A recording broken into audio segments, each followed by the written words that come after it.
एक छोटे से शहर में आरव और नैना नाम के दो लोग रहते थे।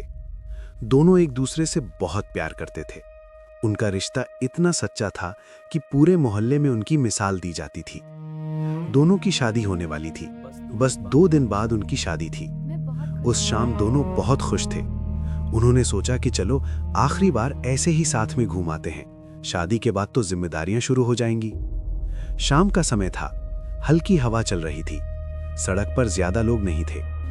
आरव और नैना हाथों में हाथ डाले धीरे धीरे सड़क पर चल रहे थे और अपने आने वाले जीवन के सपने देख रहे थे। लेकिन उन्हें क्या पता था कि उनकी ये शाम उनकी जिंदगी की आखिरी शाम बनने वाली है।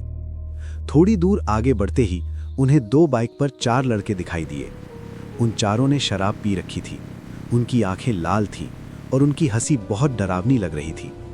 जैसे ही उनकी नजर नैना पर पड़ी, उनके मन में हवस जाग गई। उन्होंने बाइक रोक दी और रास्ता रोककर खड़े हो गए। एक गुंडा हंसते हुए बोला, अरे वाह, लड़की तो बहुत खूबसूरत है। नैना घबरा गई। आरव ने गुस्से में कहा, रास्ता छोड़ दो। नहीं, तुम लोग यहाँ से जाओ। हमें रास्ता दो, वरना तुम ये सुनते पछताओगे। ही गुंडों को गुस्सा आ गया। एक गुंडे ने आरव को जोर से धक्का दिया। आरव ने नैना को पीछे किया और बोला, तुम भागो यहाँ से। लेकिन अब बहुत देर हो चुकी थी। चारों गुंडों ने आरव को घेर लिया। उन्होंने उसे बुरी तरह पीटना शुरू कर दिया। नैना रोते हुए चिल्ला रही थी, मत मारो, प्लीज मत मारो। लेकिन उन दरिंदों को कोई फर्क नहीं पड़ा। कुछ ही मिनटों में आरव जमीन पर गिर पड़ा और उसने वहीं दम तोड़ दिया। नैना की चीख पूरे इलाके में गूंज उठी। अब चारों गुंडे उसकी तरफ बढ़ने लगे। नैना डर के मारे पीछे हटने लगी। पीछे हटते हटते वो नदी के किनारे पहुंच गई। My heart, वो हाथ जोड़कर रो रही थी। मुझे छोड़ दो प्लीज। लेकिन उनकी आंखों में इंसानियत नहीं, सिर्फ दरिंदगी थी। नैना ने पीछे मुड़कर देखा। पीछे गहरी नदी थी और सामने 4 हैवान। उसने एक पल के लिए आरव की लाश को देखा और फिर नदी में छलांग लगा दी।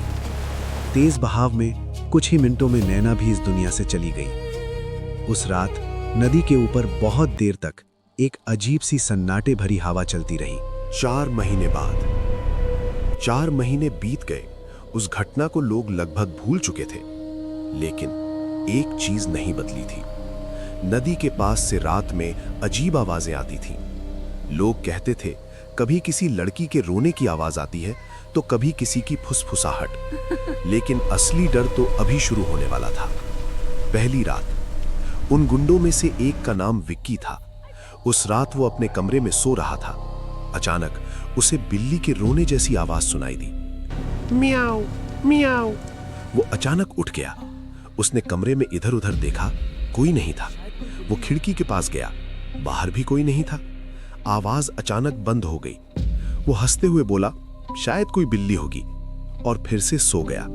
लेकिन कुछ देर बाद उसे महसूस हुआ कि किसी ने उसके हाथ को छुआ। वो डर के मारे उछल कर बैठ गया।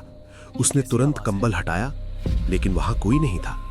अब उसकी धड़कन तेज हो चुकी थी। उस रात वो पूरी रात डरते डरते जागता रहा। दूसरी रात असली खेल। अगली रात विक्की फिर सो रहा था। अचानक कमरे में ठंडी हवा चलने लगी। खिड़की अपने आप चर्र की आवाज से खुल गई और फिर उसे वही आवाज सुनाई दी, लेकिन इस बार बिल्ली की नहीं, एक लड़की के रोने की। धीरे धीरे वो आवाज उसके बिस्तर के पास आने लगी। विक्की डर के मारे कांप रहा था। उसने धीरे से आंखें खोली और जो उसने देखा उसकी रूह कांप गई। उसके सामने एक लड़की खड़ी थी, बाल पूरे चेहरे पर, कपड़े पानी से भीगे हुए और आंखें पूरी तरह सफेद। वो थी नैना। विक्की चिल्लाया, नहीं, तुम मर चुकी हो। नैना की आवाज बहुत ठंडी थी। वो बोली, तुम्हें याद है तुमने क्या किया था? अचानक उसका चेहरा डरावना हो गया। उसकी गर्दन टेढ़ी होने लगी और वो धीरे धीरे विक्की के करीब आने लगी। कमरे में अचानक बिल्ली के रोने की आवाज गूंजने लगी। फिर एक जोरदार चीख सुनाई दी। अगली सुबह लोगों ने देखा विक्की की लाश कमरे में पड़ी थी। उसका चेहरा डर से टेढ़ा हो चुका था। तीसरी रात बाकी 3 गुंडे डर गए थे, लेकिन उनमें से एक बोला, ये सब बकवास है।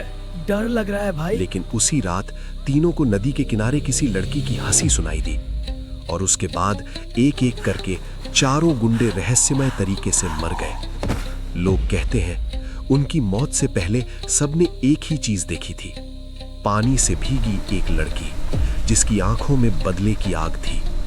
आज भी उस सड़क के पास रात में अगर कोई जाता है तो कभी कभी उसे सुनाई देता है म्याऊ म्याऊ, और उसके बाद एक लड़की की धीमी हंसी, क्योंकि नैना का बदला अभी खत्म नहीं हुआ है। अगर आपको पार्ट 2 चाहिए तो सब्सक्राइब करो और लिखो पार्ट 2, मैं आगे की वीडियो बना दूंगा।